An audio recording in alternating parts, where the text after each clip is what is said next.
I'd like to thank everybody for coming to this event, and also thank you for kindly listening to me tonight.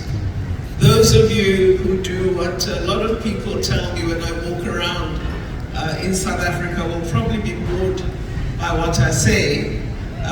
When I'm walking on my own at home, people come to me and they say, I follow you on YouTube. I don't even know what that is, but anyway, they come and say that quite a lot. So I hope you don't follow me on YouTube and you find tonight interesting.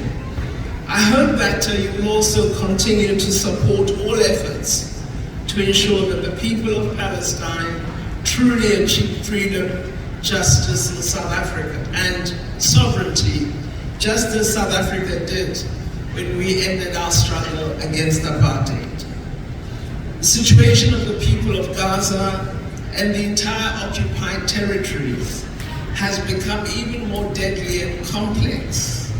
It is important that in the midst of the propaganda, the ongoing genocide, and the bombardment, that we consistently affirm our core concerns, and we should not forget these, which continue to be achievement of the just cause for freedom and sovereignty for the people of Palestine. Don't forget that is the objective.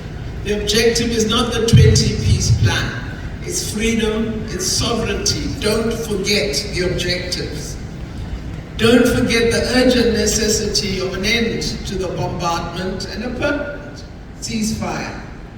And don't forget the objective of an end to the dire crisis of starvation and the denial of access to humanitarian aid, healthcare, and other social services. All of our efforts of activism and advocacy must focus on these objectives.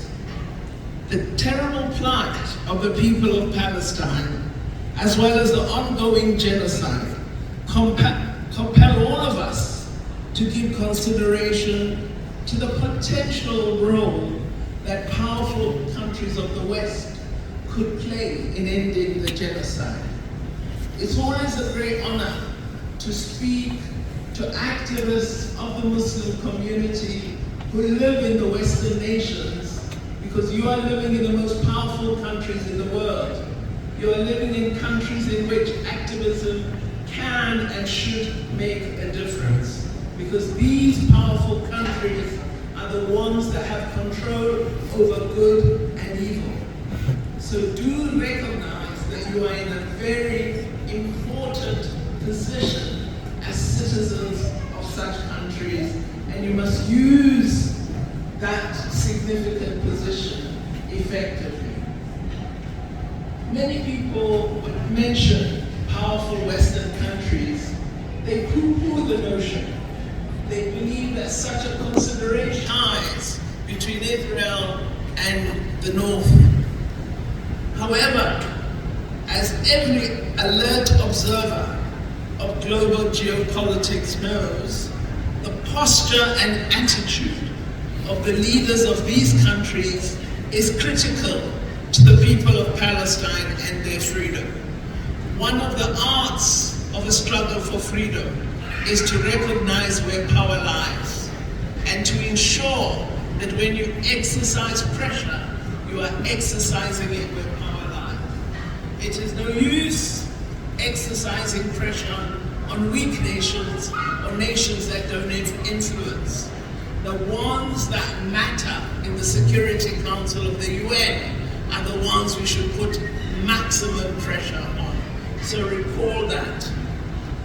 I believe you, as the Muslim community and the leadership of the world, could play an important role in such pressure. You could work on these governments, secure a just ceasefire, and focus discussions toward an outcome that will create a sovereign Palestinian state. The recent announcements by various leaders of recognition of the state of Palestine give us some little cause for hope, but it is clear that robust global action effective campaigning and coordinated action remain necessary. So be very careful about being dissuaded from being an activist. When you see a little bit of movement and you think that victory is won, continue to be alert, continue to be active, continue to campaign. One of the things that we know as South Africans who were in the liberation movements is that the oppressor has a lot of tricks up their sleeve, and they can dissuade you from carrying on your struggle. They can persuade you that they're changing, but essentially what they're doing is just shedding one part of the chameleon skin and allowing another to take shape. So be very alert to being dissuaded from being activists. The reason that it is absolutely imperative that you make your $1,000, your $5,000, your $12,000, your $20,000 available to organizations such as Justice for All is to ensure that the activism, that the campaigns, that the work does not stop. I think we also need to recognize that one of the positive outcomes we've generated from the terrible terror of the genocidal onslaught against the people of Palestine is that for once, for a great moment, we have the global community of Muslims organized around this cause more than at any other time in the course of occupation. We are well organized globally as an ummah, and we must not lose that moment. Takbir. We must be organized.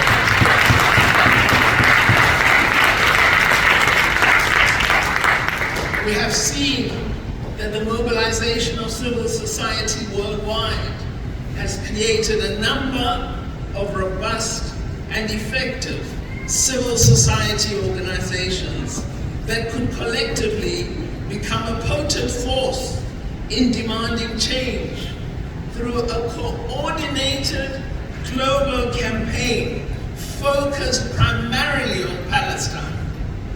A sad reality for all of us activists is that leaders in the neighborhood of Palestine largely appear disconnected from this important anti-colonial struggle.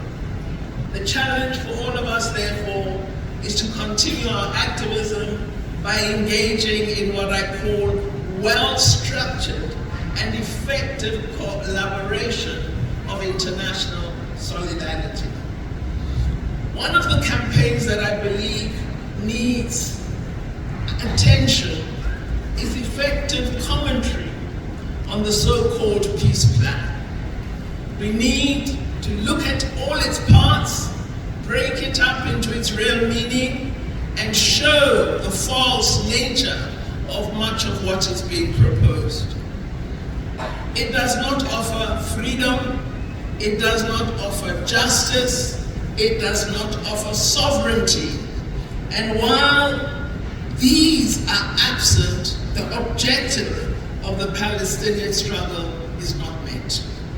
The tactic of imposing solutions that suit the oppressor was attempted in South Africa, and it was rejected by Mr. Mandela and all the liberation organizations.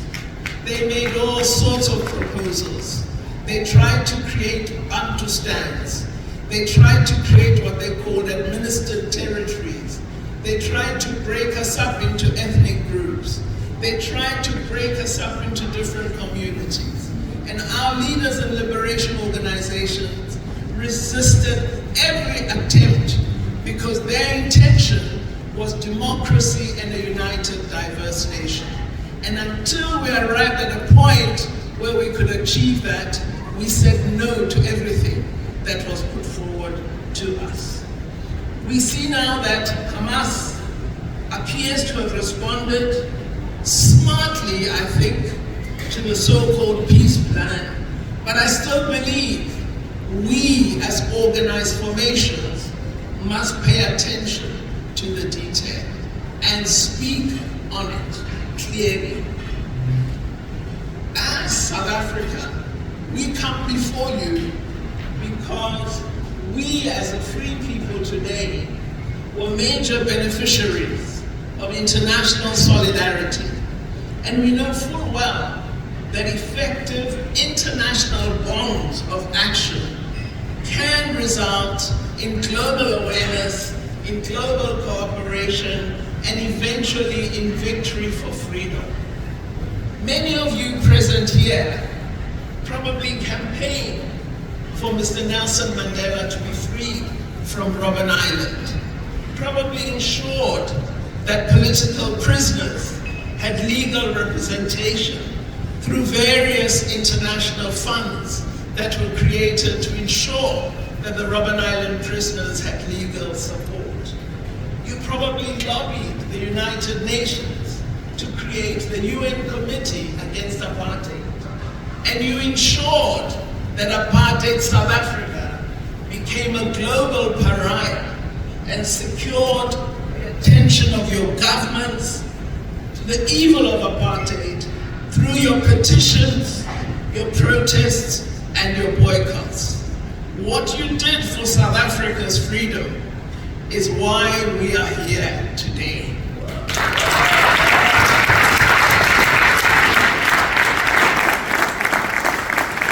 We believe that we need to act in the same way as we did for South Africa, under the weight of the deadly apartheid oppression and violence of the State of Israel.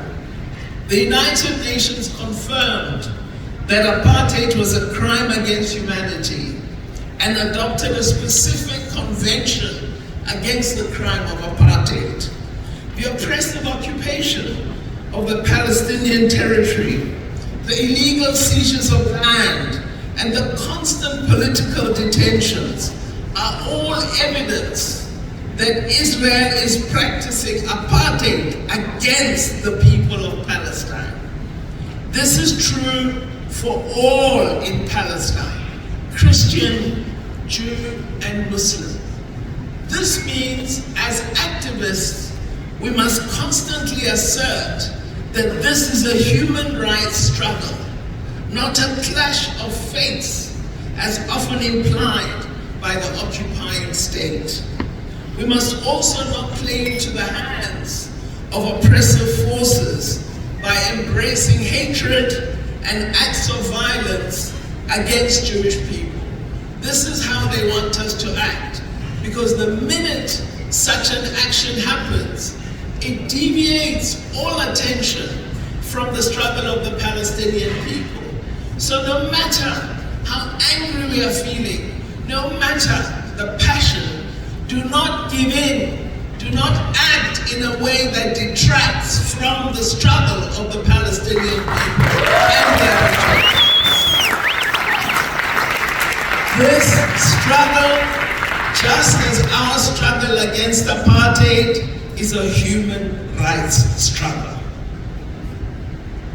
We must also pay close attention to ourselves as the global community and to multilateral institutions that should represent human rights, such as our important global institution, the United Nations. I have found it helpful to reflect from time to time on the freedom struggle of Palestine and to share important and relevant aspects of South Africa's struggle and its emerging post-apartheid democracy. While I recognize that our experience and our transition are not a panacea for success in Palestine, I believe there are valuable lessons for all of us today. I must of course make it clear, in case they withdraw my visa, that I am not in Calgary to organize for Palestine, nor for the purpose of making you break the laws of Canada. I use the South African example to suggest areas for consideration by those who genuinely wish to see an end to occupation and injustice. So if anybody goes and reports that I urged you to break the law, I'll say I just presented areas for consideration.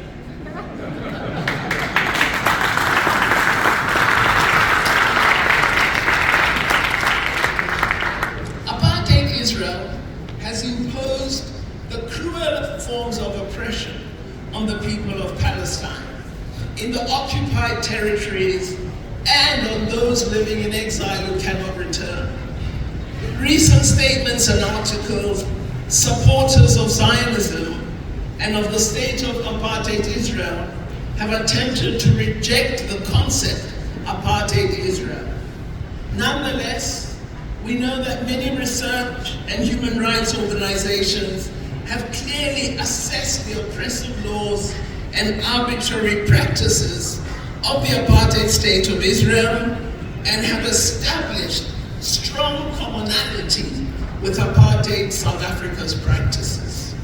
Land dispossession without compensation, oppressive security laws, arbitrary detention without trial. Ask my father and my grandfather, they know what it meant.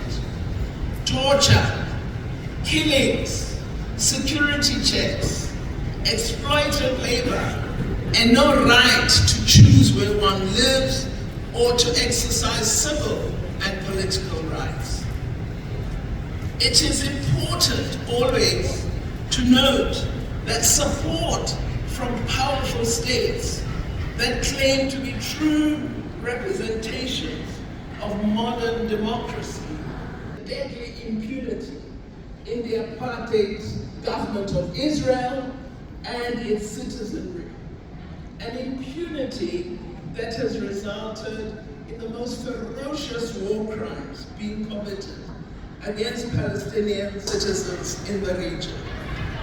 Now, when I was Minister of International Relations and Cooperation, on the global stage, I became one of the loneliest ministers because I was constantly pilloried and told that I am mad to claim that Israel is committing genocide.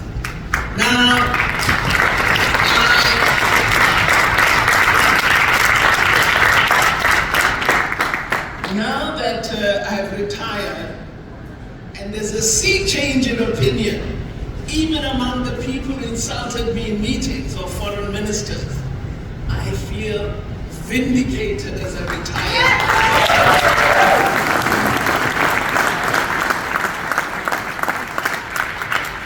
So, when you use, and you must use the term apartheid Israel, when you use it, those who object to the apartheid findings by researchers and human rights organizations appear to believe that apartheid relates mainly to matters of race, black and white, and they ignore the reality that all the current lived experiences of Palestine reflect an apartheid reality. I do think the catastrophe underway in Gaza is a worst form of apartheid, and this was reflected in the decision of the government of South Africa to approach the ICJ, alleging that a genocide is underway in Gaza.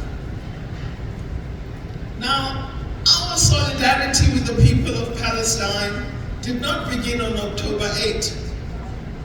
We have long embraced the people of Palestine as freedom-loving South Africans. We've long embraced, as you saw Mr. Mandela say, their just cause for freedom and justice.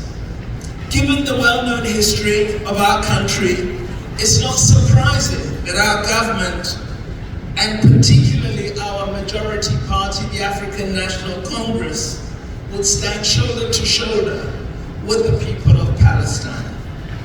I'm sure you're all aware, because you study history, that one of the closest collaborators with apartheid South Africa was the sanctions-busting state of apartheid Israel. This close relationship was confirmed when South Africa became free, when President Mandela made this amazing historical statement that our country, South Africa, would not be free until the people of Palestine.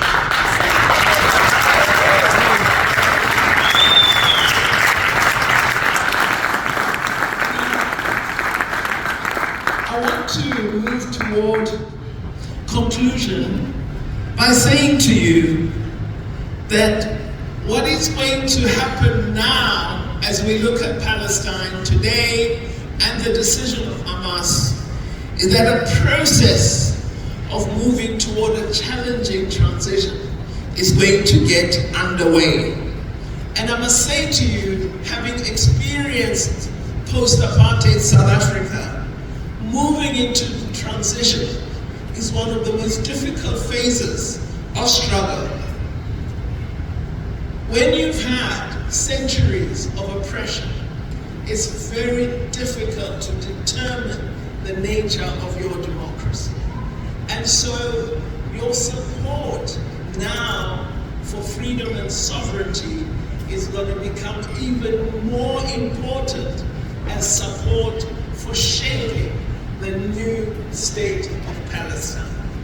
We are going to need constitutional lawyers.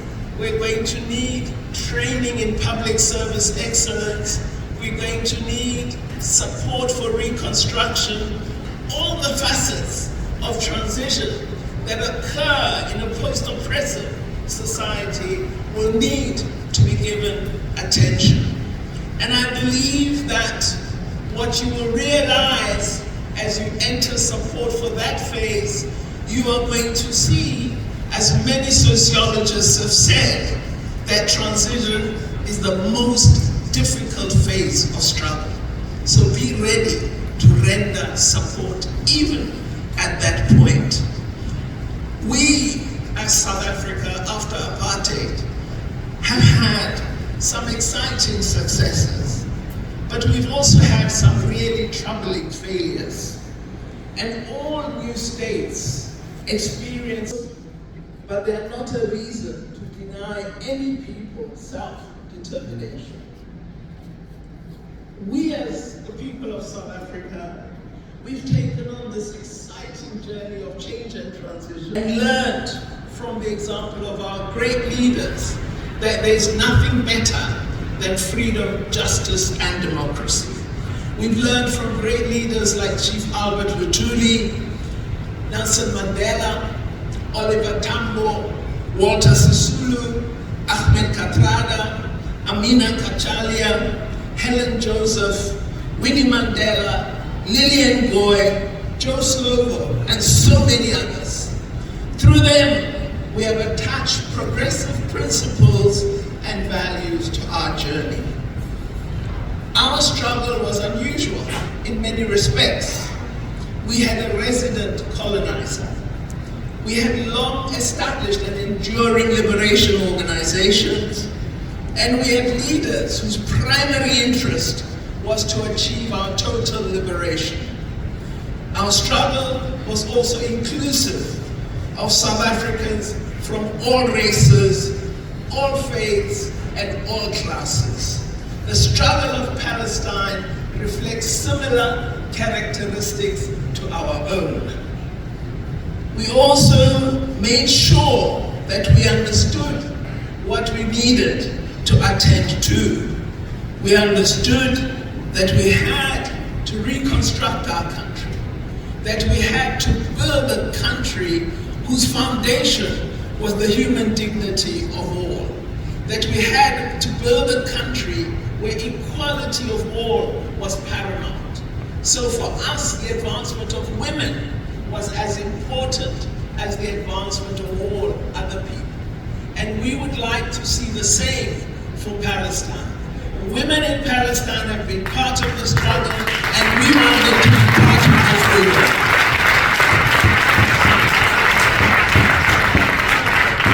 Now, one of the things that contributed to our struggle was the work you did through international solidarity. We remember what you did as organized labor, as organized teachers, as organized sports bodies, as organized youth organizations in supporting our struggle. We owe all of you a great deal of gratitude for your contribution, and we continue to work hard on our democracy to ensure we remain worthy of your immense contribution.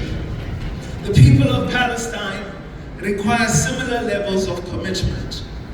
Some of you might recall that no apartheid all-white sports teams could play sport in the United Kingdom, in Australia, in New Zealand, and in the entire Commonwealth. And it was ordinary men and women who ensured the success of these boycotts. We have to have the same boycotts against apartheid Israel today.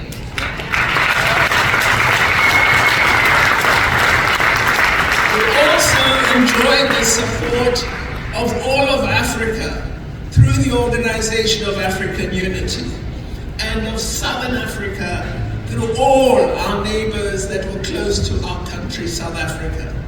We have to strive to achieve similar support in the Gulf region for the people of Palestine. Many of you here are influential persons in this city and broadly in Canada. You have a significant reach. You need to use this influence to secure regional unity and support for Palestine. The worst for any country, the worst for any person, is to be betrayed by your neighbor. If you have the support of your neighbor, you are strengthened. We have to speak to our Ummah in the Middle East and say to them, the time to stand up is now. The time to support is now.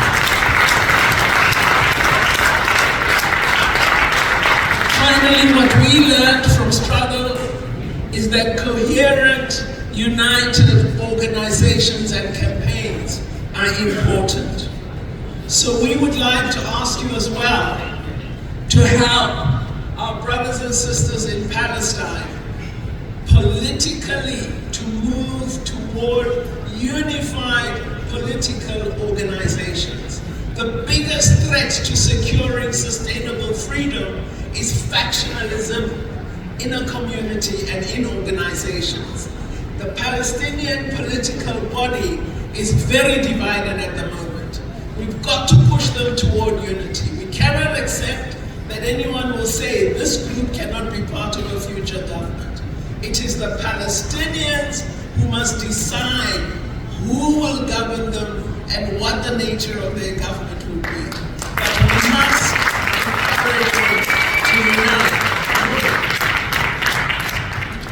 And in our activism, let us seek to be diverse. Let us reflect that this is not a religious struggle. I know we feel great passion, but it is imperative that we develop a united, coherent Muslim community and interfaith response, which can play a strong role in achieving a broad freedom. We've been asking all the countries in which we have relations that let us think about reconstituting anti-apartheid committees in all our countries as unified, organized activists, just as we had anti-apartheid formations against apartheid South Africa.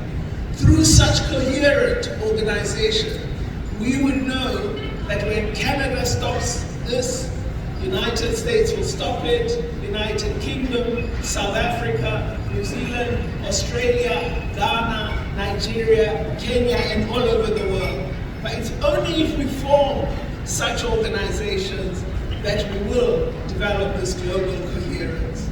I know that you can do it because already you have done so much. I thank you again for listening to me, and I urge you, until freedom is won, do not lay down the sword. Until freedom is won,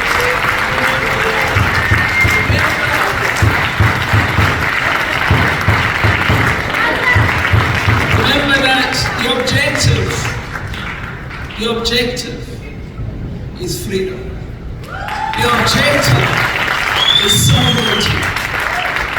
We do say in the course of liberation, we used to say, freedom in our lifetime.